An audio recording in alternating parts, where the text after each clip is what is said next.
మనలందరినీ కూడా సహాయపరిచి శక్తిపరిచి విడుదలిచ్చి ఇంతవరకు నడిపించినందుకు దేవునికి వేలాది వందనాలు. దేవుడు ఈ పగటి వేళ దేవుని యొక్క సన్నిధిలో మనల్ని సహాయపరిచి తీరుటకు దేవునికి సన్నిధిలో మనం ప్రార్థన సహకారంగా కూర్చుందాం. దేవుడు ఈ పగటి వేళ మనతో సన్నిహితంగా మాట్లాడి తీరుతారు. దేవుని యొక్క మాటలు విని తీరడానికి మన మనసును శరీరాన్ని దేవుని యొక్క సన్నిధిలో ఏకపరచుకు తీరగలిగి తీరితే ఈ పగటి వేళ దేవుడు నీతో మాట్లాడి తీరగలుగుతారు. దేవుని యొక్క శబ్దం నీ జీవితానికి గొప్ప మార్పును దయచేసుకొని ఈ సంవత్సరం యొక్క చివరి దినం, ఈ దినము ఉపవాసంతో గడిపి తీరడానికి దేవుడు భాగ్యం కల్పించినందుకు దేవునికి వందనాలు. దేవుని యొక్క సన్నిధిలో ఉపవాసంతో గడపడం ఎంతో మేలుకరమైనది. వాటిని సెలవించేది ఈ మందిరంలో ఒక రోజు గడుపుట 1000 దినముల కన్నా శ్రేష్టమైనది. అది ఈ జీవితంలో ఈ చివరి గడిలో జరిపించి తీరడానికి దేవుడు భాగ్యం కల్పించినందుకు దేవునికి వందనాలు. దేవుని యొక్క సన్నిధిలో ధ్యానానికి ఒక వాక్యాన్ని మనం చదువుదాం.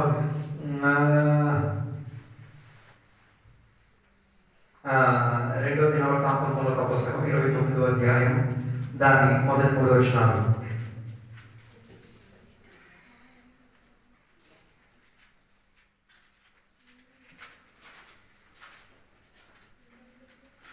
సరే, అక్కడ రాయబడిన వాక్య భాగం ఈ రీతిగా రాయబడినది. హిజ్కియా అని చెప్పబడిన ఒక రాజు గురించి ఆయన యూదా దేశానికి ప్రభుత్వపరిచి నాయకత్వం వహించుకొని వెళ్ళిన ఒక ప్రక్రియ గురించి అక్కడ రాయబడినట్టుగా మనకి కనబడుతున్నది. ఈ ఒకటి వేళ నేను చెప్పడానికి ఆసక్తి చెందిన ఒక వాక్య సందేశం ఏమనంటే, ఉద్యమం రావాలంటే కుటుంబంలో నుంచి, సంఘములో నుంచి, వ్యక్తిగత జీవితం నుంచి నాయకులు లెగిచి తీరాలి. ప్రతి గ్రంథంలో మనం చదివిన వాక్య భాగంలో మనం చూడగలిగితే 29వ అధ్యాయంలో మనం చూసినప్పుడు హిజ్కియా అని చెప్పిన ఒకడు 25వ సంవత్సరాన యూదా దేశానికి రాజుగా దేవుడు ఆయనని ఏర్పాటు చేసినట్టుగా, అలాగా ఆయన సుమారు 29 సంవత్సరాల వరకు యూదా ప్రజలకు ఏం చేశారు?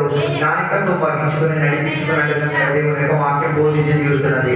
అందుకే ఉజ్జీవం రావాలంటే ఈ కాలంలో దేవుని యొక్క బిడ్డలు నాయకత్వం వహించే వారిగా ఉండి తీరాలి. అది వ్యక్తిపర జీవితంలో నుంచి ప్రారంభించి అది సంఘంలోకి విస్తరింపు చేసుకొని దేశం వరకు అది నాయకత్వం వహించి తీరే ఒక బాధ్యత కలిగిన దేవుని యొక్క బిడ్డలుగా మారి తీరాలి. చాలా మంది అనుకుంటున్నారు కేవలం సంఘంకి వచ్చి 4 చప్పట్లు కొట్టి కొన్ని పాటలు పాడేసి కొన్ని అన్ని భాషలు చెప్పేసి కొన్ని వాక్యాలు వినేసి వెళ్ళిపోవడం కాదు ఆత్మీయత. అలా వస్తున్నామంటే అమ్మ రిటర్న్ బ్యాక్ అయిపో వెళ్ళిపో. ఇక్కడ ఆ పద్ధతి కొరకు దేవుడు నిన్ను పిలవలేదు.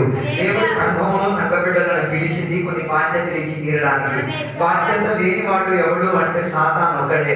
ఆయన మాత్రమే దేవుడు ఏ బాధ్యత ఇవ్వలేదు. కానీ నువ్వు సంఘంలో ఏ బాధ్యతలో నీవు లేవంటే ఏం బాధపడక్కర్లేదు. దేవుడు కాదు నీ తోడై ఉన్నది. సాతానుకు సంబంధివి, సాతానుకు ఉపదేశకుడివి, సాతానుకు పరిచయం చేసిన దాసుడివి. సంఘం వచ్చి ఏం పని చేయకపోతే దాని అర్థం సాతాను నిన్ను వాడుతున్నాడని అర్థం. అందుకే చాలా మందికి సంఘములో ఏదైనా పని చేయడానికి, ఏదైనా నాయకత్వం వహించి తీరడానికి అవకాశం దొరికినప్పుడు దానిని తుచ్చీకరిస్తున్నామంటే దాని అర్థం పరిశుద్ధాత్మకి కాదు చోటిచ్చేది, వాక్యానికి కాదు చోటిచ్చేది, దేవుని నామానికి కాదు చోటిచ్చే దురాత్మకు నువ్వు అవకాశం ఇచ్చి తీరుతున్నావు. దాని అర్థం నాకు బరువు బాధ్యత ఏమొద్దు, వచ్చి వెళ్ళిపోయే గాలి తిరిగి ఉన్న సాతానులాగా మారి తీరుతాను. అలాగన్నా ఆలోచన కలిగిన వారికి పగటి వేళ ఏం కావాలి? ఉజ్జీవం రావాలి. సంఘ బిడ్డలకి ఏముంది? పని ఉంది. పని లేకుండా లేని వాళ్ళు ఎవరు లేరు. అలాగే యూదా దేశంలో యెరూషలేము నివాసిగా ఉన్న హిజ్కియాకి దేవుడు రాజ్యం ఇచ్చి పనిని బాధ్యత ఇచ్చి తీరారు. దేవుడు కొందరిని రాజులుగా ఉంచారు. దేవుడు కొందరిని ప్రవక్తలుగా ఉంచారు. దేవుడు కొందరిని ఉపదేశకులుగా ఉంచారు. దేవుడు కొందరిని ఏం చేశారు? వాక్యం బోధించేవారిగా ఉంచారు. దేవుడు కొందరిని ప్రార్థనావీరులుగా ఉంచారు. దేవుడు కొందరిని ఆత్మీయ స్వజనులుగా ఉంచారు. దేవుడు కొందరిని సంఘ పరిచర్యలు చేయుటనిచ్చుకొచ్చి తీరారు. ఈ పగటి వేళ నీకున్న వ్యక్తిపర సంఘంలో నీకున్న పని ఏంటిది? If you are heartless, then no, you never belong to God. నువ్వు సంఘంలో ఏ పనిలో పాలుభాగస్తలేదా? దాని అర్థం బాగా అర్థం చేసుకో, దురాత్మ నిన్ను పట్టింది. అది అక్కడ చదివిన వాక్య భాగంలో మనం చూడగలిగినప్పుడు హిజ్కియా పట్టు కలిగిన రాజ్య పరిపాలన కలిగిన ఆ సందర్భంలో ఆయన ఏం చేశాడు? ఇశ్రాయేలీయులో గొప్ప కార్యాలు చేసినట్టుగా బైబిల్ చెప్పుతున్నది. అలాగే దాని 3వ వచనం చదివినప్పుడు ఆయన దేవాలయపు తలుపులను విప్పాడు. ఇట్ మీన్స్ దేవాలయపు తలుపు విప్పి చెప్పేది పాస్టర్ గారు కాదు, దేవాలయం యొక్క తలుపు మూసేది పాస్టర్ గారు కాదు. మొదటి రోజు ఉపవాస ప్రార్థన కూడిన మరి ఎందుకు సంఘ బిడ్డలు నేను ఆడాలో నాకు తెలియదు. తినడానికి ఆపుతుందేమో మాస్టర్ గారిని విడిచి మాస్టర్ గారు చర్చికి తాళం వేయాల్సిన పరిస్థితి వచ్చింది. దాని అర్థం తిండి మీద ఆతులు ఎక్కువ వెళ్ళిపోయిందేమో అనుకుంటున్నారు. లేకపోతే మాస్టర్ గారికి పని పాట ఏం లేదు, మీకు మాత్రమే పని ఉంది అని మాస్టర్ గారిని విడిచిపెట్టి మీరు వెళ్ళిపోయారు. దాని అర్థం సంఘం పరిపాలన చేసేవాళ్ళు ఏం చేయాలి? సంఘం తెరిచేదానిని, సంఘాన్ని శుభ్రపరిచేదానిని, సంఘాన్ని చెక్కబెట్టే దాని గురించి ఏం చేయాలి? ప్రస్తావన కలిగిన మనసాక్షి కలిగిన వారిగా మారాలి. 3 రోజులైన ఆ బిడ్డలు అక్కడే మనని రోజు అనుకుంటున్నా అక్కడ ఆహారం అక్కడ ఉన్నది కదా, రోజు ఎవరో తెచ్చి పెడుతున్నారేమో అనుకున్న బాధ్యత కలిగిన వాళ్ళు లేరు కాబట్టి అక్కడ ఉన్న వస్తువు లోనికి వెళ్ళట్లేదు. దాని అర్థం అది నాకేం దిగులే, అది ఎవరికో ఒకరికి దెబ్బ తగిలినంత వరకు అది అక్కడే ఉండి దిగుతుంది. అర్థం కాలేదు. దాని అర్థం అక్కడ ఆ వస్తువు ఉన్నది, అక్కడికి తీసి ఎక్కడ పెట్టాలో అక్కడ పెట్టి అది తీసుకెళ్ళి నువ్వు అంతవరకే తెచ్చాడు. చెప్పలేదు. హలో, అది ఎవరు చెయ్యాలి? దేవతలు వచ్చి చెయ్యరు, దురాత్మ వచ్చి చెయ్యరు. ఎవరు వచ్చి చెయ్యాలి? సంఘము సభ్యులు వచ్చి చెయ్యాలి. అర్థం కాలేదు. ఇక్కడున్న ఒక్కొక్క వస్తువుకి మీరు పిలిచి అడగ నువ్వు ఎక్కడెక్కడి నుంచి వచ్చావు? ఈ డ్రమ్ము గడితే డ్రమ్ము చెప్తుంది, నేను వైజాగ్ నుంచి నన్ను ఎవడో మోసుకొని తీసుకొచ్చాడు. ఈ కుర్చీ గురించి చెప్పి ఈ కుర్చీ చెప్తుంది 52 కిలోమీటర్లు కారు లోపల వదిలిపోయి వచ్చానని చెప్తుంది. ఈ షాపు గురించి చెప్తే షాపు చెప్తుంది నేను వైజాగ్ నుంచి ఎవడో నన్ను మోసి మొత్తం దాన్ని ఇక్కడికి వచ్చి తీరారు. సౌండ్ బాక్స్ గురించి మాట్లాడండి, సౌండ్ బాక్స్ కూడా అలాగే ఎవరో మోసి ఇక్కడ తీసుకొచ్చి తీరారు. దాని అర్థం ఏది ఎక్కడికి ఉట్టిగా రాలేదు, ఎవరెవరో తీసుకొని వచ్చి ఎక్కడ దాన్ని నెరవేర్చేది. కాబట్టి అదే తీరింది దేవుని యొక్క మందిరానికి, దేవునికి గణపరిచే ప్రక్రియలో మారి తీరింది. దాని అర్థం ఉజ్జీవం రావాలంటే ఆత్మ రావాలని దూకే చేయడం కాదు. ఉజ్జీవం రావాలని నీ కంటికి కనబడేది, నీ నాయకత్వంలో సరిపరుచుకోగలిగేది నీవేం చేయాలి? సరిపరుచుకోగలిగేది రాదు. అందుకే హిజ్కియా నాయకత్వంలో ఆయనకి కనబడింది. దేవాలయం తలుపులు మూయబడి ఉన్నది, దేవాలయం లోపల శుద్ధీకరణ లేదు, దేవాలయానికి ఏం లేదు, ఆరాధనకి ఎవరు రావట్లేదు, దేవాలయం పట్ల దానికి ఏం కలిగింది, దేవాలయంలో ఏ రీతి కలిగిన విధాయక కనబడట్లేదు, దేవాలయం పనులన్నీ అడ్డదిడ్డంగా ఉన్నాయి. ఇది చూసిన వెంటనే ఉజ్జీవమాయలోకి వచ్చింది. లేదు, దీన్ని నేను శుభ్రపరిచి తీరుతా, దీన్ని నేను బాగుపరిచి తీరుతా, దీన్ని నేను సరిపరుచుకు తీరుతా. అలా చేయడం వల్ల ఏమై తీరిందో తెలుసా? నా నాయకుడి మూలంగా ప్రజల లోపల శుద్ధీకరణ రావడం కలిగి వచ్చి తీరింది. అందుకే శుద్ధీకరణ రావాలని కేవలం విధేయత మాత్రం ఉంటే సరిపోతుంది, నాయకుడు ఎదగాలి. అందుకే ఇక్కడ యేసయ్యతో కలిసి ప్రయాణం చేసిన ప్రయాణంలో యేసయ్య నేల మీద నడిచి వచ్చినప్పుడు ఒకడికి మాత్రమే నాయకత్వం చేసింది, ధైర్యం కలిగి వచ్చి తీరింది. అందుకే ఆయన నువ్వు కానీ యేసయ్య అయితే నన్ను అనుమతించు, ఈ నేలలో ఏం చేయడానికి, నడిచి తీరడానికి నన్ను అనుమతించు. నాయకుడు ఎప్పుడు ఫ్రంట్ లోనే ఉంటాడు. అర్థం కాలేదు. నాయకుడు కానుడు దాసుడు ఎప్పుడు వెనక్కి ఉండి తీరుతాడు. మరి నాయకత్వం కలిగిన వాడు ఎప్పుడు ముందు పంక్తిలోనే దేవుని కొరకు పనిచేసి తీరడానికి. పేదల గురించి చదివినప్పుడు ఆయన ఒక నాయకత్వానికి కలిగి ఉన్న గుణాతిశయం ఉన్నారు. ఏ పని చేసినా దానిని ఏం చేశాడు? హడావిడిగా ముందుగా వచ్చి చేయగలిగాడు. ఒకటి చంపాలన్నా, ఒకటిని నరకాలన్నా, ఒకటి వ్యతిరేకంగా మాట్లాడాలన్నా, ఒకటి కోసం పని చేయాలన్నా, ఏ పనికి కూడా ఆయన ఏం చూపించాడు? ముందు హడావిడి చూపించుకొని చేయగలిగాడు. హడావిడి లేని నాయకులు కాలేదు. అర్థం కాలేదు. అదే కుటుంబంలో వ్యక్తిపర జీవితంలో అయినా నీ వ్యక్తిపర జీవితానికి నువ్వే నాయకుడివి. అర్థం కాలేదు. నీ వ్యక్తిపర నిర్ణయానికి నువ్వే నాయకుడివి, నీ వ్యక్తిపర ఒప్పందానికి నువ్వే నాయకుడివి. అప్పుడు అలా అయినప్పుడు నీ వ్యక్తిత్వానికి నువ్వే నాయకుడివి. రెండోది నీ కుటుంబానికి, నీ కుటుంబంలో ఉన్న వారికి, అది మగదిక్కున్న కుటుంబం అయితే మగదిక్కులో ఉన్న వారే ఇంటికి నాయకుడు. అంటే నీ ఇంట్లో ఎవరు మగాలు లేదు, అందరూ ఆడవాళ్ళు అయితే ఆడవాళ్ళలో కూడా ఏం చేయాలి? కొందరు నాయకత్వం వహించే చర్యలకు రావాలి. అప్పుడు ఇంటిలో నాయకత్వం వహించే వాళ్ళు ఉన్నారు. మూడోదిగా సంఘంలో నాయకత్వం వహించే వాళ్ళు ఉన్నారు. పాస్టర్ గారు వద్దనే ఇక్కడ ఆరాధన జరగడం కాదు, పాస్టర్ గారు రాకపోయినా ఆరాధన జరగాలి. అర్థం కాలేదు అనుకుంటా. పాస్టర్ గారు ఉన్నా లేకపోయినా ఆరాధన చేయించుకోవాల్సిన బాధ్యత మన అందరికీ. పాస్టర్ గారు వచ్చేంత వరకు ఇక్కడ కూర్చొని ఏం చేసి సరకాయ వ్యాపారం అమ్ముకోవడం కాదు, కూర్చొని ఇక్కడ కూర్చొని ప్రార్థన చేయడం. ఆయన వచ్చేదానికి నేను ఆలస్యం అయితే దాంట్లో స్టార్ట్ చేయాలా, ఏం చేయాలా, ఏం చేయాలా, ఆయన పరామర్శంలో ఏం చేయడానికి ప్రయత్నం చేస్తున్నాడు. అంటే ఇంటి నాయకత్వంలో ఏం చేయాలి? ఎప్పుడు ఇంటికి ఉన్న పెద్ద మనిషికి ఏం చేయాలి? సలహా అడగాలి. కొన్ని ఇల్లులు పాడైపోవడానికి ఉన్న కారణం ఏంటో తెలుసా? ఇంట్లో ఉన్న నాయకత్వం కలిగించిన వారితో ఇంట్లో ఉన్న సభ్యులు మాట్లాడటం. అర్థం కాలేదు.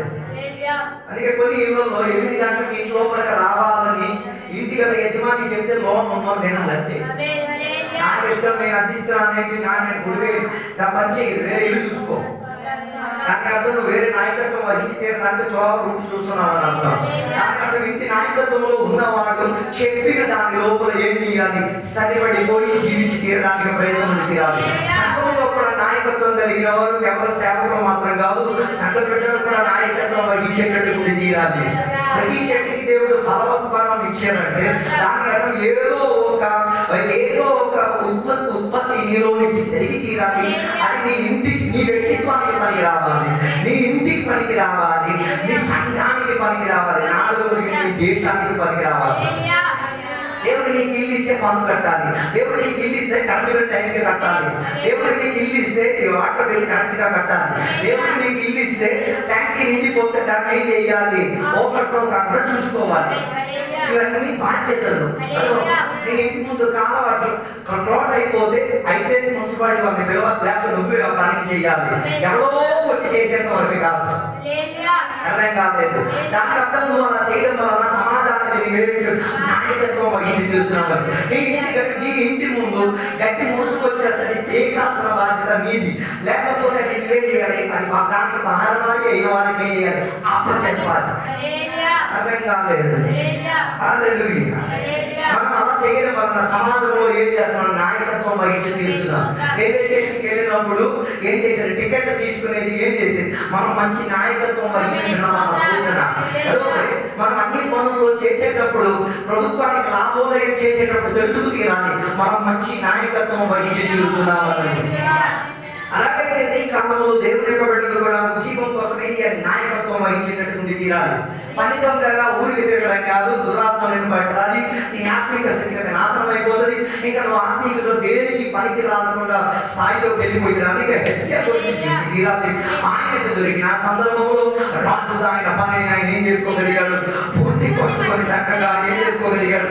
శుభ్రపరచుకోగలిగి తీరాడు. అందుకే ఆయన ఏం చేశాడో తెలుసా? సంఘంలో దేవుని ఆలయం లోపల ఉన్న వాటిని సక్రియపరచుకు తీరడానికి, దేవాలయాన్ని రీఓపెన్ చేసి తీరడానికి నిబంధన ప్రస్తావించి తీరాడు. అంత మాత్రం కాదు, దేవాలయంలో యాజకులను కూడా ఏం చేశాడు? పిలిపించుకు తీరాడు. దాని అర్థం యాజకులను పిలిపించుకు తీరడం కాబట్టి ఆ సంఘం, ఆ ఆలయంలో యాజక ధర్మం నెరవేర్చేది కాదు, బలి అర్పణలు జరిగేది కాదు. ఏమైపోయింది? అవన్నీ కూడా ఏమైపోయింది? మూతపడిపోయి ఒక ప్రక్రియలో నాయకుడు తెచ్చిన వెంటనే చేసిన పని ఆలయాలకు క్రమాలను సెట్ చేసుకున్నాడు. నువ్వు మంచి నాయకుడు అవ్వాలంటే ఫస్ట్ నీలో ప్రార్థన కలిగే ఒక అనుభవం రావాలి. నీలో ఆరాధన చేసే వ్యక్తిపర విషయం చెప్పిన ముగ్గురు కోరిక కాదు, ఒంటరిగా కూర్చున్నప్పుడు నీలో ఏం రావాలి? ప్రార్థన చేసే గుణాతిశయం రావాలి, ఆరాధన చేసే గుణాతిశయం రావాలి, దేవుని యొక్క వాక్యముతో నీకు అనుబంధం ఉండే గుణాతిశయం రావాలి. అక్కడ లేని ఇంట్లో రుద్దకూడదు, ఇంట్లో లేని సంఘంలో రుద్దకూడదు, సంఘంలో లేని నీటిలో రుద్దకూడదు. అర్థం కాలేదు. నీ వ్యక్తిపర జీవితంలో లేనిది నీ ఇంట్లో ఉండకూడదు, నీ ఇంట్లో లేనిది నీ సంఘంలో ఉండకూడదు, నీ సంఘంలో లేనిది నీ సమాజంలో ఉండకూడదు. అర్థం కాలేదు.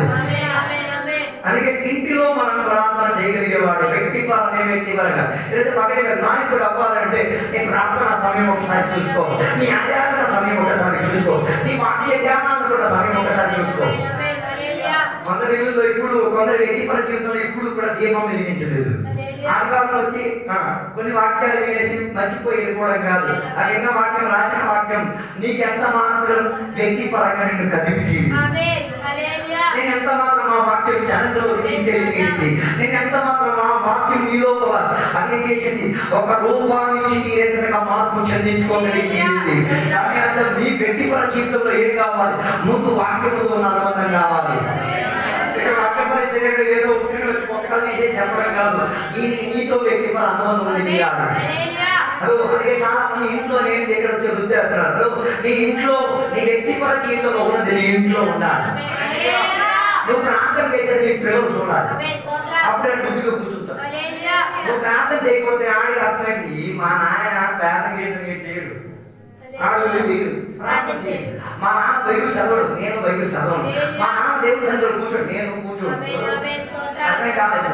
నాయకుడు సరిగ్గా లేకపోతే వెనక్కి వచ్చిన ప్రజలు కూడా దాని వెనక అందరూ రూట్ తప్పిపోయి తిరుగుతారు. సాక్ష్యాలు చెప్తారు, నా మాట ఎలా వింటారు? నువ్వు క్రమం చూపించి తీరాలి. నీ వ్యక్తిపర జీవితంలో నాయకత్వం రావాలి. Open the doors for that prayer and worship. ఆరాధన నిమిత్తం, ప్రార్థన నిమిత్తం వ్యక్తిపర జీవితంలో ఓపెనింగ్స్ ఉపవాసం చేసేది నీ పిల్లలు చూడాలి. నువ్వు పని చేసేది నీ పిల్లలు చూడాలి. నువ్వు ఇంటిని పోషించేది నీ పిల్లలు చూడాలి. నువ్వు డబ్బు సంపాదించేది, డబ్బు ఖర్చు పెట్టేది నీ పిల్లలు చూడాలి. అర్థం కాలేదనుకుంటా. నీకు కానీ ఒక కొడుకు కూతురు ఉంటే వాళ్ళు వివాహం జరిగేటప్పుడు ఎట్లాంటి వరుడు కోరుతారు తెలుసా? కూతురు అయితే మా నాన్న నాకు కావాలంటారు. మరి ఆ నాన్న పనికిరాని అర్థం అయితే ఆ పాప అంటది ఇట్లాంటి నావద్దు, ఇది నా మిత్రుడు నాకు కావాలంటారు. నీకే ఎందుకు? తండ్రిగా లోపం పొందినందుకు.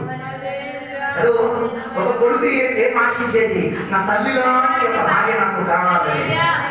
అది తీర్చలేనప్పుడే ఆ ఫ్యామిలీ ఏమైతేది? అగదినమైన ఫ్యామిలీ అయిపోయింది. అందుకే వ్యక్తిపర జీవితంలో మనం ఏం చేయాలి? నాయకత్వం వహించుకు తీరాలి. చిన్న చిన్న విషయాలకు నాయకత్వం వహించుకు తీరాలి. చిన్న చిన్న పనుల్లో మనం ఏం చేయాలి? నాయకత్వం వహించుకోగలిగి తీరితే మన వ్యక్తిత్వానికి ఆశీర్వాదం మాత్రమే కాదు, అది మన కుటుంబానికి త్రోవ తెచ్చుకోగలిగి తీరుతుంది. అది మన కుటుంబానికి దేవుడు తెప్పించే విధానంగా, అది మన కుటుంబానికి శుద్ధీకరణ తెచ్చే విధానంగా దేవుడు దానికి సహాయపరిచి తీరుతాడు. ఇండివిజువల్ గా ముందు మనకి శుద్ధీకరణ రావాలి. ఇండివిజువల్ గా మనకి ఏం చేయాలి? ముందు దేవుని సన్నిధిలో మనకు ముందు క్లీన్నెస్ రావాలి, కలుగుబాటు రావాలి. అందుకే తను తాను కడిగిన తర్వాత, పెట్టిన తర్వాత దేవాలయం వైపు తిరిగి తీరాడు. దాని అర్థం నీ వ్యక్తిపర జీవితంలో లేనిది నువ్వు ఎక్కడా చూపించి తీరలేవు. అందుకే ఏమి పక్కకి వెళ్దాం, దేవుడికి వెళ్ళాలా? హిజ్కియాలాగా మనం కూడా ఏం చేద్దాం? నాయకత్వం వహించి దానికి అర్హులైన వారిని ఎంచుకొని ఏం చేద్దాం? మన సమాజానికి పనికొచ్చే విధానంగా ఆరాధనలో వేదికలను తెరుద్దాం. అందుకే బైబిల్ గ్రంథం ప్రస్తావించే ఒక మాట 5వ వచనంలో, లెగిచి ఈ ఆలయాన్ని శుద్ధిపరిచి దానికి ఏం చేయాలి? ఆలయంలో తుప్పు పట్టినవన్నీ కూడా ఏం చేయాలి? సరిపరుచుకు తీరాలి. ఇరిగిపోయిన వాటిని ఏం చేయాలి? క్రమపరుచుకు తీరాలి. బద్దలైపోయిన దాన్ని ఏం చేయాలి? సరి చేసుకు తీరాలి. మరలా ప్రజలను ఏం చేసుకు తీరాలి? యథాస్థానం చేసుకొని తీసుకుని రావాలి.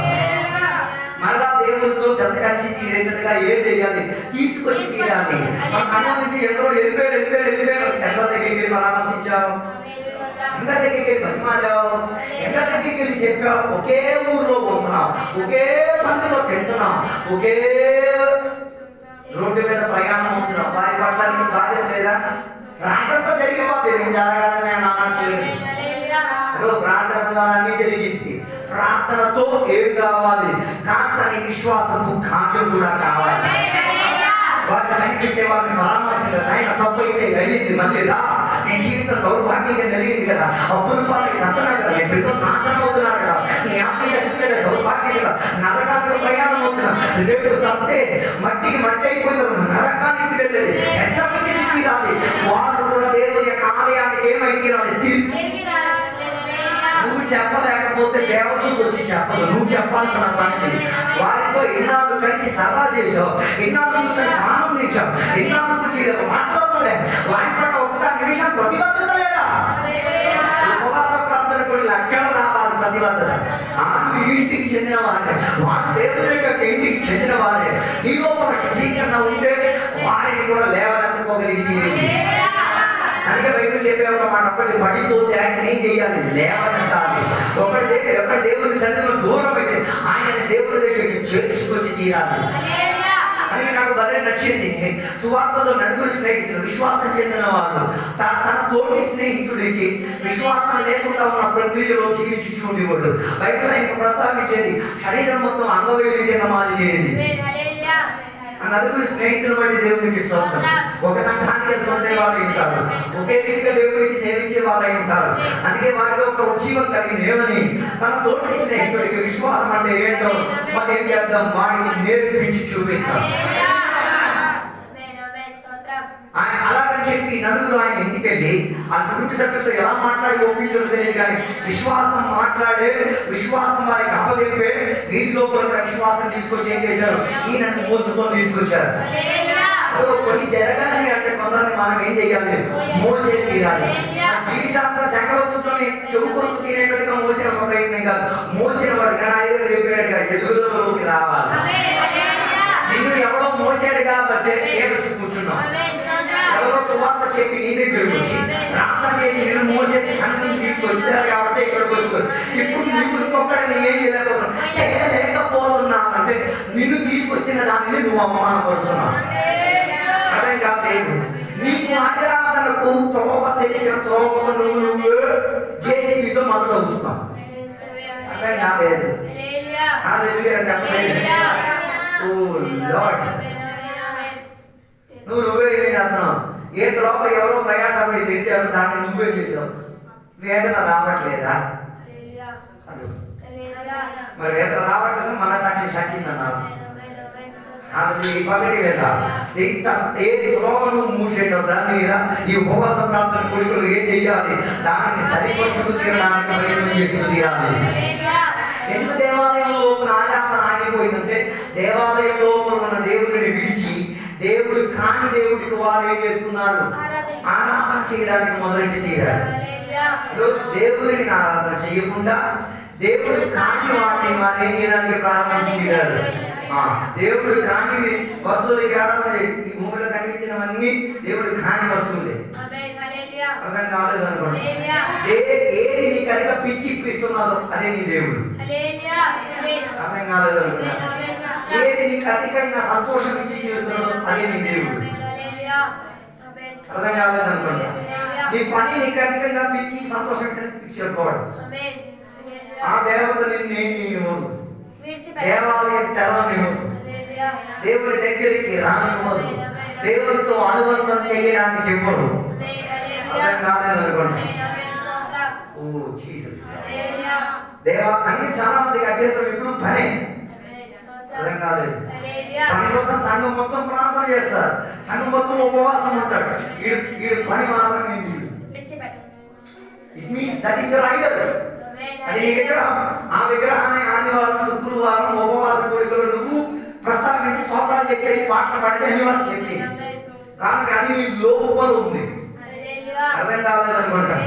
హెస్కియా రాజవత మునుపు ఏం జరిగేది, దేవాలయం మూతపడితే ప్రతి ఒక్కడి లోపల ఏముండేది, వారి దేవతలు ఉండి. అందుకే ఆయన దేవాలయానికి కడిగి శుభ్రపరిశుభ్రత చేసే రెండో పని తెలుసా, అది ఇశ్రాయేలు ప్రజలు లేకపోతే దేవుని యొక్క ప్రజల హృదయం లోపల నుండి దేశం వరకు ఉన్న అన్యాయాలకు శక్తులను ఏం చేశాడు, టచ్ చేయండి. ఒక అన్యాయాలకు శక్తిని టచ్ చేస్తే ఆ రెస్పాండ్ అవుతాడు. అర్థం కాలేదు. నేను విగ్రహాల గురించి చెప్పట్లేదు. ఒకరికి చెప్తాం పని మానేసుకొని చర్చికి రాలంట, ఆ లోపల ఉన్న దేవత రెస్పాండ్ అవుతుంది. అర్థం కాలేదు. ఎలా మానేసి ఏమో చేస్తాం, రాడు కాదు మాట్లాడదు, లోపల ఉన్న దేవత మాట్లాడుతుంది. అందుకే దేవుని యొక్క ప్రజలారా మనకి పని కాదు ముఖ్యం. పని నీకు పియ్యని ఇస్తుంది, ఆస్తిపాస్తులు ఉండొచ్చు, సంపాదన నీకు ఉండొచ్చు అంతే, కానీ నీకేది యుగానుయుగం ఆయుష్ ఇచ్చి తీరేది దేవునితో అనుబంధమేది. లోకమంతా సంపాదించి నీ ప్రాణాన్ని నువ్వు కోరుని కత్తిపొడి చేసుకుంటే నువ్వు అనాథం పడే తీరుతావు. అందుకే పని కాదు ప్రాధాన్యత, పని అన్న దేవత కాదు మనకి ప్రాధాన్యత చెందింది, డబ్బు అన్న దేవత కాదు మనకి ప్రాధాన్యత చెందింది, కుటుంబం అన్న దేవత కాదు మనకి ప్రాధాన్యత చెందింది, అనుబంధాలు కాదు మనకి ప్రాధాన్యత చెందింది. మనకి ప్రాధాన్యత చెందేది ఏంటో తెలుసా, దేవుని యొక్క వాక్యం, ఆత్మీయత, పరిశుద్ధాత్మ, దేవుడితో ఉన్న అనుబంధం. పరలోకానికి వెళ్ళి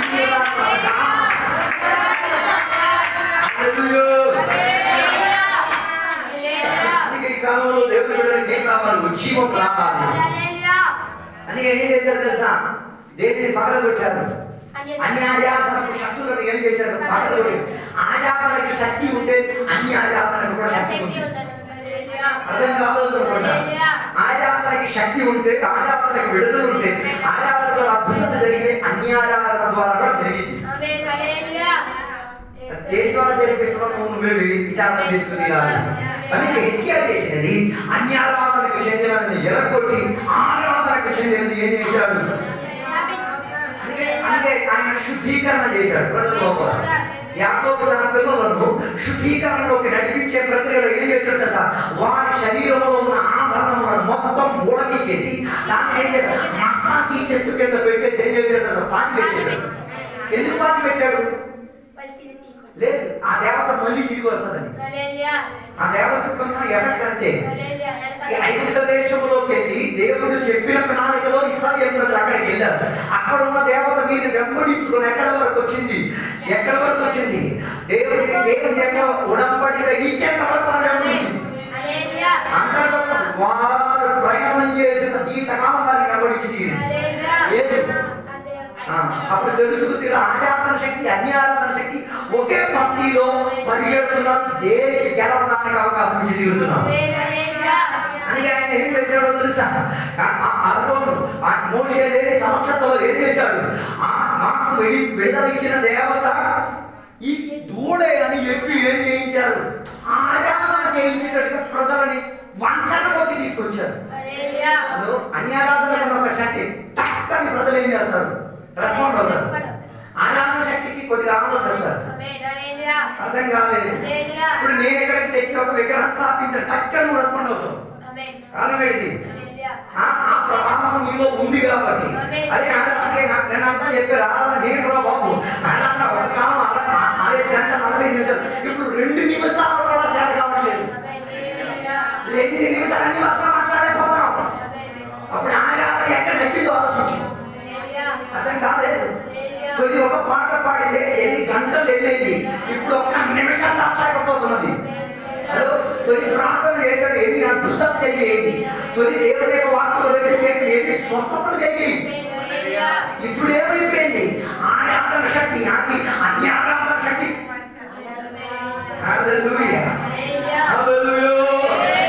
అందుకే దేవాలయాన్ని శుద్ధిపరిచిన ఆయన చేసిన పనిలో తెలుసా?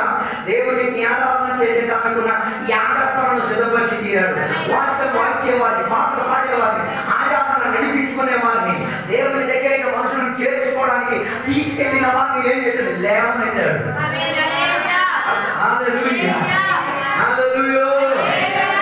పౌరుషేనాలు చేరసంలో ఉన్నప్పుడు వారి ఆరాధన పక్కకి ఉన్న ఎవరికి ఖైదీలకి బంధకాలు ఎరగేసాయేది.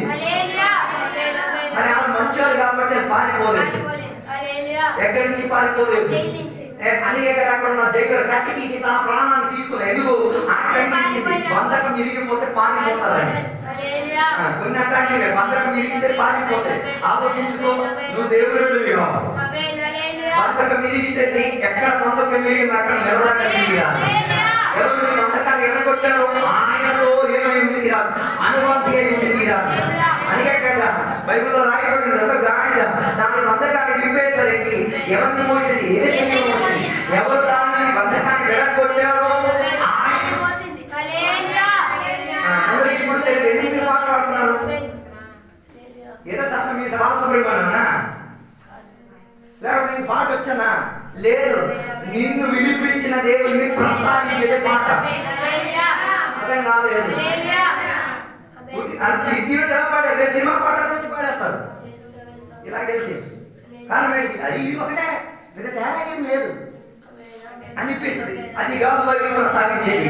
మనం దేని వర్ణించి తీరుతున్నాం. ఎవరిని నేను మోస్తున్నా, ఎవరినో మనసులో ప్రభుత్వమై ఉన్నా, ఎవరు నా హృదయంలో దేవుడై ఉన్నా, ఎవరి కొరకు నేను జీవిస్తున్నా, ఎవరి గురించి నేను ప్రస్తావిస్తున్నా, ఎవరి కొరకు నేను ఆసక్తి చేయాలి, అది వర్ణించేది పాట. అని అర్థం. పాట పాడేది దేనికి?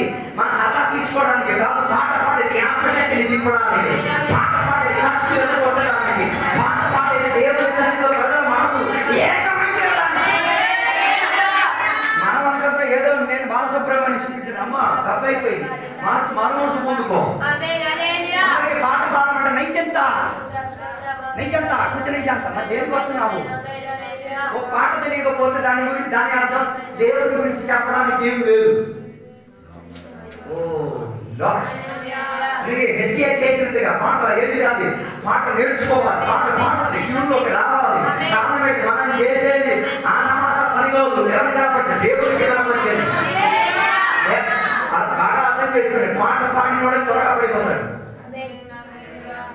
బైబిల్ చెప్తుంది, నేను చెప్పేది కాదు. ఆయనకి పాట పిచ్చి ఎక్కువ అయిపోయింది. ఎవరికి? దేవుని యొక్క దేవదూతలు దేవుని ఆరాధన సమావేశాన్ని ఏం చేసేవాడు? నువ్వు అనుకున్నట్టు సపరేట్ కూడా దగ్గర భూమిలో ఉన్న సకల మ్యూజిక్ సిస్టమ్ వాయించబడి దేవుని యొక్క సమావేశంలో దేవుని యొక్క దేవదూతల కూటమిలోకి ఏం చేసేవాడు? ఆరాధన చేసేవాడు. పక్కన చేసిన తొలగబడిపోతాను నేను చెప్పను, పాట పాట తొలగబడిపోతుంది. కాబట్టి పాట పాడి పాడి పాడి పాడి చెక్కేది వీడెక్కేది. నేనే పెద్ద పాటగాడిని, నేనే పెద్ద బాలస్వామి, నేనే చిత్రాన్ని, నేనే ఏఆర్ రెహమాన్ అన్న ఫీలింగ్ వస్తుంది. అది వెళ్ళింది అక్కడ అర్థం.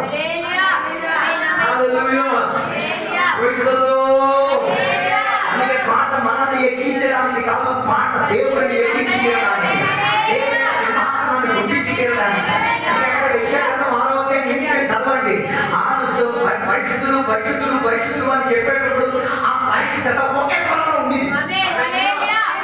నీ పాట ఒకే స్థలంలో రాలేకపోతే అర్థం కాలేదు, రాలేకపోతే ఏదో డిఫెక్ట్ నీలో ఉంది.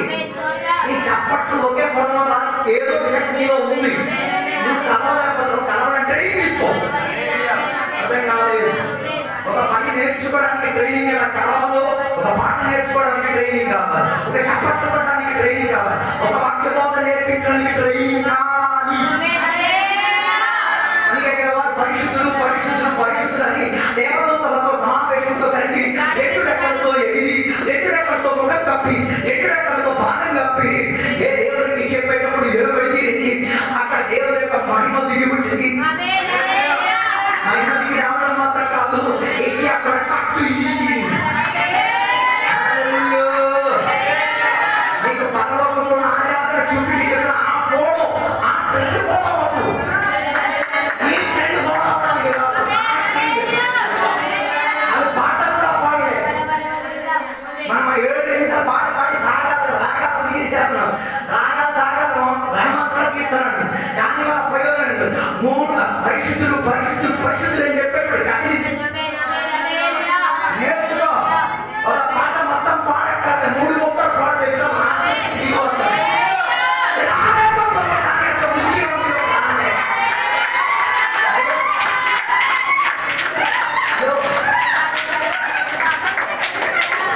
బైబిల్ ప్రస్తావించేది పరలోకంలో ఉన్న కొన్ని శబ్దాలు మాత్రమే మనకి ఏం చేశారు? ఇచ్చారు. అది ఇచ్చినప్పుడే కొందరికి తోడు వస్తుంది. అమలీయ పార్టీ వచ్చారు, వచ్చిన పార్టీ వచ్చారు, సుఖించే పార్టీ ఆడికి తెలియదు శక్తి.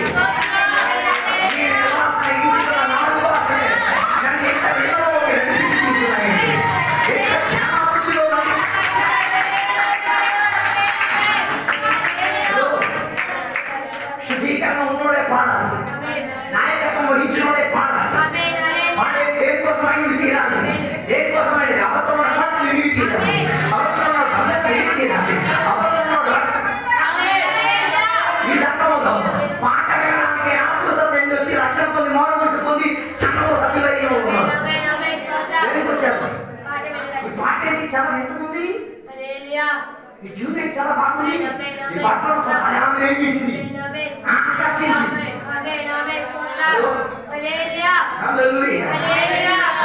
పాట ఒక వ్యక్తి ఏం చేసుకోగలిగింది? ఆకర్షించుకోగలిగింది. ఎవరి దగ్గర? మీ దగ్గరికి కాదు. సబ్స్క్రైబర్స్ లైక్ సబ్స్క్రైబ్ రావడానికి కాదు, దేవునికి గంట రావడానికి, దేవుని మూలంగా ప్రజలు విడుదల. అందుకే ఎస్కియా చేసిన పని చూసా, పాట పాడే వాళ్ళని లేవనెత్తాడు. పాట పాడగలిగి దేవుని మహిమను నింపగలిగి, పాట పాడేది దేవుని మహిమ నింపడానికి కావాలి, పరిశుద్ధాత్మ నింపడానికి కావాలి. ఇక్కడ మార్పు శక్తికరణ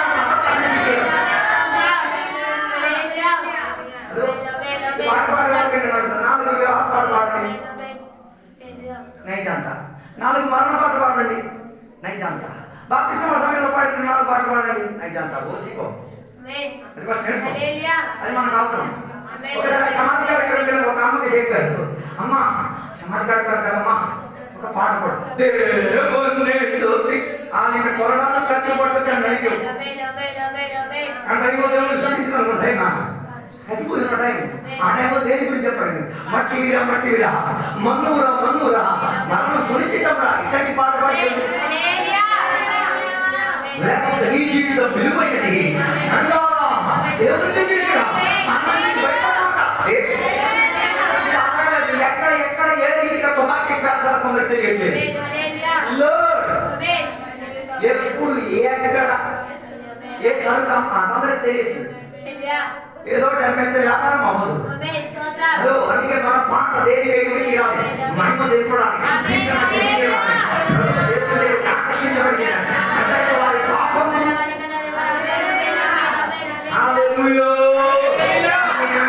చేసే వాడిని ఏం చేశాడు? హిజ్కియా లేపాడు. కంటదని వినాలి. పడిపోయింది, ఆరాధన చేసి పడిపోయినాడే. ఎవరు? ఇలాగే ఒక ఆరాధన చేసి పడిపోయినాడే. మన ఆరాధనకు అభ్యంతర పరిచి తీరేది, మన స్తుతులకు అభ్యంతర పరిచి తీరేది. హల్లెలూయా. ప్రత్యక్ష గుడారం గురించి మీరు చదివినప్పుడు ఆవరణంలో, ఆవరణం బయట, ఆవరణం లోపల నిలబడిన యాజకులు కొందరు ఏం చేసేది? వధించేసి బలి అర్పించి తిరిగి రక్తముతో దేవుడికి అర్పణ అర్పించినప్పుడు ఆవరణం బయట ప్రజలు ఏం చేస్తారు తెలుసా? పాటలు పాడి దేవుడికి మహిమపరిచేది. ఎందుకు? అతి పరిశుద్ధ స్థలంలో, పరిశుద్ధ స్థలంలో యాజకుడు ఒంటరి వెళ్ళాలి. ఈ ఒంటరికి వెళ్ళేటప్పుడు ఈ శుద్ధీకరణ గురించి వివేకం ఉండాలి. ఈ శుద్ధీకరణ, వీడి కొడుకు అతని వివాహ జీవితంలో భార్య ఉంటే భార్యతో కలవడు, ఈ కుటుంబ విషయంలో దౌర్కించాడు. ఆ ఇంట్లో ఎవరు శాస్త్ర వెళ్ళడు. ఎందుకు వెళ్ళడు? ఆ పని కోసం వేరుగా ఏం చేస్తాడు? కనుక ఆమె శుభ్రపరచుకోవడానికి ప్రయత్నం చేస్తాడు. ఇంటికి ఎవరు భార్యను చూడు, పిల్లలు చూడు, అంతే ఎవరు శాస్త్ర వెళ్ళలేడు. ఏమి చేయలేక విడిగా వేరుగా ఉండేది లేదో తెలుసా? ఇశ్రాయేలీయుల క్షేమాభివృద్ధి నిమిత్తం ఆ యాజకుడు ఏదైనా కల్మషం చేసేట్టుగా తన జీవితంలో ఉంటే ఎక్కడ చచ్చిపోతాడు? అది పరిశుద్ధ స్థలంలో, పరిశుద్ధ స్థలం చచ్చిపోతాడు. చచ్చిపోతే మనిషి ఏమీ లేడు, బయటికి రప్పించలేదు. ఇప్పుడు నేను చెప్పేది అదే, ఆత్మీయంగా చచ్చిపోయి తీరితే రప్పించడం చాలా కష్టం. అంటే బయట ఎక్కడ ప్రస్తావించట్లేదు. యాజకులు మందిరం లోపలికి వెళ్ళి ఏమైపోయినట్టు చచ్చిపోయినట్టు ఎక్కడ లేదా దేవాలయం బయట దుష్టం వచ్చినట్టు రాస్తుంది. అదే దేవాలయం బయట ఏమైంది? కష్టం వచ్చింది. యాజకుడికి తన వస్త్రం అన్నిటి చుట్టూన ఏముంది? ఆయనకు స్తుతి అర్పించుకుంది. ఆయన స్తుతించలేడు. ఆయన తన హృదయంలో దేవా నన్ను కడుగు దేవా, నన్ను శుభ్రపరచు దేవా, నన్ను గొప్పపరచు దేవా, నా వల్ల ఇది జరిగేది కాదు, కేవలం నీ కృపే, నీ వాక్యం ద్వారా నేను వచ్చి చూస్తున్నాను, నన్ను సహాయం చేయదేవా అని కడుగుతో పలికినప్పుడు తన వస్త్రం చొప్పుడిచ్చి తీరేది, దేవుడికి ఘనతనిచ్చి తీరేది. హలో, అది ఆయనకి మాత్రం కాదు, బయట నోటికి కూడా హెచ్చరికిచ్చి తీరేది. యాజకుడు బతుకున్నాడు. ఈ సంవత్సరాలు విడుదల జరిగి ఉండాలి. అంటే సంఘంకి వచ్చినప్పుడు మౌనవ్రతం పాటించుకొని వెళ్ళి ఇక్కడ చూసారా గట్టి కోర్సు పెట్టారు, ఏంటి పనికి రాకుండా పెట్టారు. అలా కాదు మాట్లాడి ఎడతరగా దేవునికి స్తోత్రం చెప్పండి, ఎడతరగా దేవునికి ఘనపరచండి, ఎడతరగా దేవునికి నామాన్ని ఏం చేయండి? వాటిని మీరు చెప్పండి లోకానికి. ఆత్మీయంగా నేను సభ కాదు, ఆత్మీయంగా నేను సజీవుడు.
మూలంగా యూదులు మాత్రం కాదు, ఇశ్రాయేలీయులు కూడా ఐక్యతలోకి వచ్చేసారు. వారికి అర్థమైంది, ఇలా విచలవిడిగా ఉంటే ప్రయోజనం లేదు, ఒక సైన్యమై తీరాలి. దాని అర్థం సంఘానికి సగటుడానికి విచలవిడి కాదు, ఐక్యత రావాలి. అర్థం కాలేదు? ఏం కావాలి? ఇండివిజువల్ గా నీ బాడీతో నీకు ఐక్యత ఉండాలి. నీ body should be in one unity. ఒక ఐక్యతలో లేదు అనుకో, సై మాత్రం పెరిగిపోద్ది, దేనికి మనకి రాదు. పెరిగేది ఐక్యతతో పెరగాలి. కొంత చేతులే పెరిగిపోయింది, ఎలా ఉంది చూడడానికి అర్థంగా ఉంది. నువ్వు పెరిగేటప్పుడు యూనిటీతో పెరగాలి. నీ కుటుంబం పెరిగేటప్పుడు ఆత్మీయత ఒకే ఐక్యతలో పెరగాలి. అన్ని ఇంట్లో ఏముండాలి, వ్యక్తిపర కారణం ఉండడం మాత్రం కాదు, కుటుంబ సభ్యులు కలిసి ఏం చేయాలి.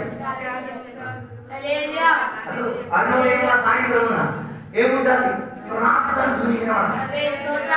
ప్రార్థనా శబ్దం ఏం చేయాలి, వినబడి తీరాలి.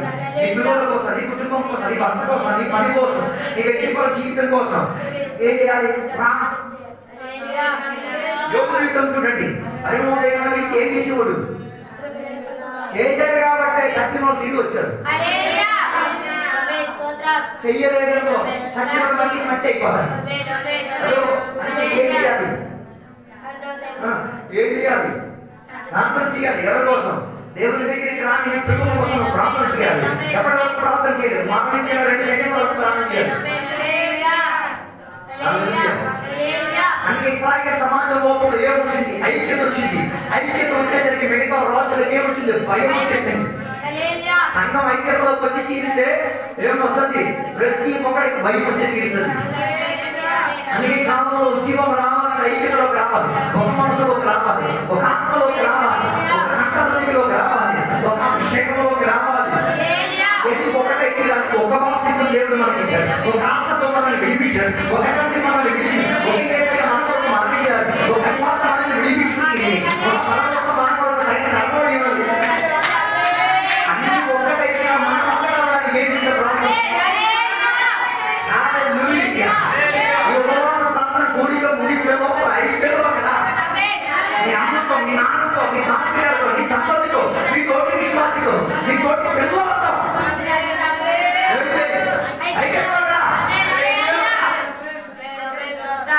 ఇంకెప్పుడు జీవం రావాలి. ఇప్పుడు జీవం వచ్చే సమయం. ఐక్యతలో ఇప్పుడు వస్తే తర్వాత దేవుడు ఏదైనా గొప్ప కార్యం చేయగలిగింది. అపోస్తలుల కార్యం 2వ అధ్యాయం చదవగలిగింది. వాళ్ళ ఐక్యతలో ఒక్క గదిలో 180 మంది కూర్చొని ఏం చేస్తారు, ఐక్యతలో ఆశీస్సులు ఏంటిది, ఆత్మశక్తి మాకు కావాలి, దేవుడు చెప్పిన వాగ్దానం మాకు కావాలి, దేవుడు చెప్పిన కౌన్సిలర్ మాకు కావాలి, దేవుడు చెప్పిన ఉపదేశకుడు మాకు కావాలి, దేవుడు చెప్పిన అడ్వకేట్ మాకు కావాలి.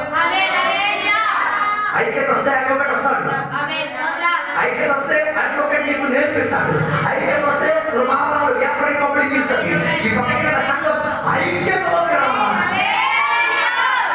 లేకపోతే ఏ పని జరగదు. అందుకే వెళ్ళి చెప్పినమాట, సిరిగిన బట్టల మీద ఇంకో కొత్త బట్టలు ఏం చేయకూడదు. క్యాచి వరకు చేయకూడదు.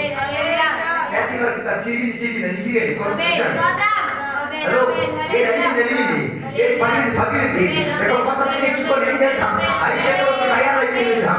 అలాగైతే 2026వ సంవత్సరం నుంచి నీ జీవితం వర్తింపబడే స్థాయిగా, నీ వ్యక్తిగత జీవితం ఘనత స్థాయిగా, నీ కుటుంబం దేవునికి మహిమ పొందే స్థాయిగా, నీ సంఘం దేవుని నామంలో లెక్కింపబడే సంఘంగా, నీ దేశం నీ మూలంగా విడుదల పొంది తీరేట్టుగా ఐక్యతలో వచ్చి తీరుతుంది. దేశంలో ఐక్యత ఉందా? దేశంలో ఐక్యత ఉందా? సంఘంలో ఉంటే కదా దేశంలో ఉండేది. అర్థం కాలేదు.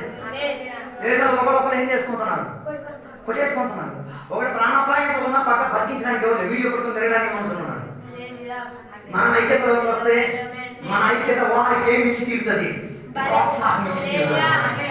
అందుకే నా ఈ ఉద్యమం కొరకు ఆశపడుతున్నాం. ఈ వాక్యాలను దేవుడు మనందరూ కూడా దీవించుగాక.